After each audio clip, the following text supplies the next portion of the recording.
याचं हेच बुद्धा अनागता वचपटणांचे बुद्धा अहंगंडावी समजतात. म्हणजे मागे जे बुद्ध होऊन गेले, पुढे जे बुद्ध होतील व हल्ली जे बुद्ध आहेत त्या सर्वांना मी सदा सर्वदा वंदन करतो. बुद्ध हे व्यक्तीचे नाव किंवा पद नसून ते मनाच्या स्थितीचे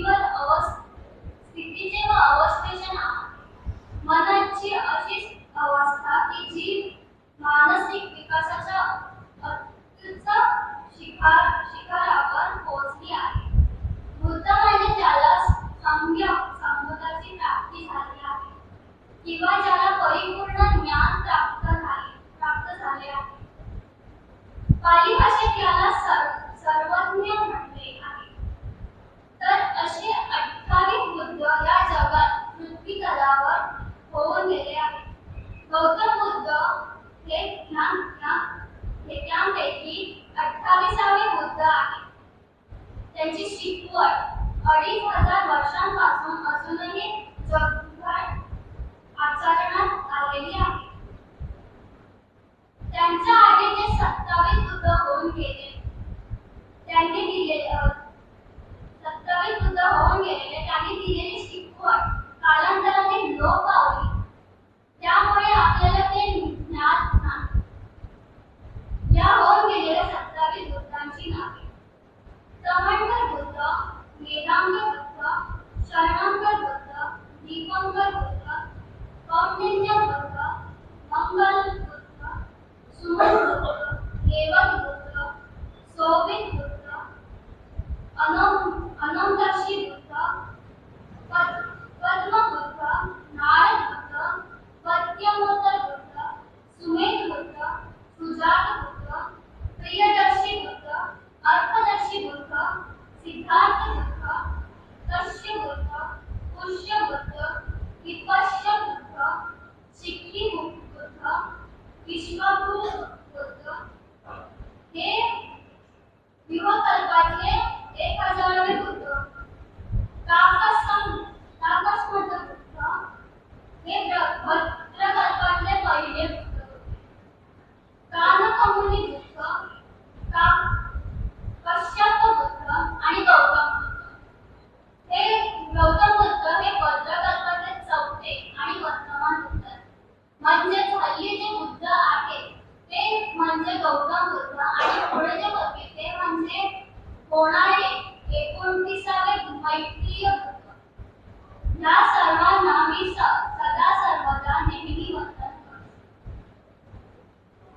नती मे शरणम अय्यम बुद्धो मे शरणम वरम एतेन सज्जवतेन होतुमे जयमंगलम. माझे अन्य कोणतेही शरणस्थान नाही, फक्त बुद्ध हे माझे शरणस्थान आहे. या सत्य वचनेने माझे जयमंगल. म्हणजे भगवान बुद्धांच्या धम्माचे मी अनुपालन करेन.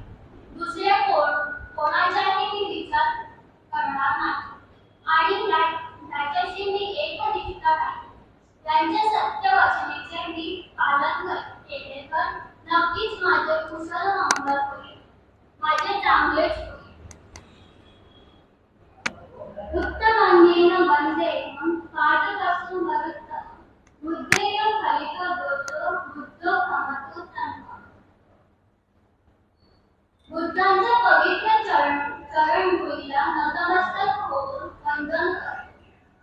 बुद्धांच्या संबंधी माझ्या हातून काही दोष घडला असेल, म्हणजे त्यांनी दिलेल्या मार्गाचे पालन न करता मी काही चुकीचे वागत असेल तर त्याबद्दल मी त्यांची क्षमा मागतो. यं किंचित् रत्नं लोके विद्यते विविधा रत्नं बुद्ध सम्मनन्ति तस्मात् सोऽपि भवति. या जगात निरनिराळ्या प्रकारची जी अनेक रत्ने आहेत, उदाहरणार्थ हिरे, मणी वगैरे आहेत, त्यापैकी बुद्धांसमान किंवा त्यांच्यापेक्षाही श्रेष्ठ असे दुसरे कोणतेही रत्न नाही. भगवान बुद्ध हेच सर्वश्रेष्ठ आहे.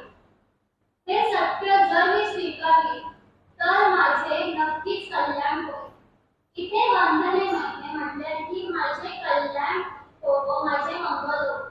याचा अर्थ काय? तर आपण बुद्धांना सांगत आहोत की तुम्ही माझे कल्याण करा, तुम्ही माझं भलं करा ना. तर इथे असे सूचित करायचे आहे की आपण प्रामाणिकपणे एकनिष्ठपणे बुद्धांच्या धम्माचे पालन केले तर आपले कल्याण झाल्याशिवाय राहणार नाही, आपले नक्कीच मंगल होईल. यो सन्निसिन्न वरबोधिमुळे मारत ससेन महती विच्छेद संबोधिमा गच्छी अनंतयान लोकतमोतन प्रणामी. ज्यांनी बोधी वृक्षाखाली बसून माराच्या त्यांच्या अफाट सेनेसह पराभव केला. आपणा सर्वांना ज्ञात आहे की सिद्धार्थ गौतम दुःख निवारण करण्याचा शोध घेण्यासाठी बोधी वृक्षाखाली वर्षानुवर्ष ध्यानस्थ बसले होते. त्या काळात त्यांच्या शरीरावर उन्हाळ्यातील कडक ऊन पडत होते, पावसाळ्यात जोरदार पावसाची सरी पडत होते, हिवाळ्यात गार बोचरी थंडी पडत होती. आजूबाजूचे कीटक, वन्य जीव इत्यादी या सर्वांना शत्रूंच्या सेनेची उपमा दिलेली आहे. त्यातूनच दिलेली आहे आणि ह्या सर्वांचा त्यांच्यावर काहीही परिणाम झाला नाही. त्यांची ध्यान साधना अखंड सुरूच होती. त्यातूनच त्यांना बुद्धत्व प्राप्त झालं. अशा प्रकारे अनंत ज्ञान प्राप्त करून ज्याने बोधी मिळवली, अशा सर्व जगात म्हणजे जमीन, वर आकाश आणि खाली पाणी यामध्ये असलेले सर्व जीव जगताहून सर्वोत्तम असलेल्या श्रेष्ठ बुद्धाला मी प्रणाम करतो, वंदन करतो.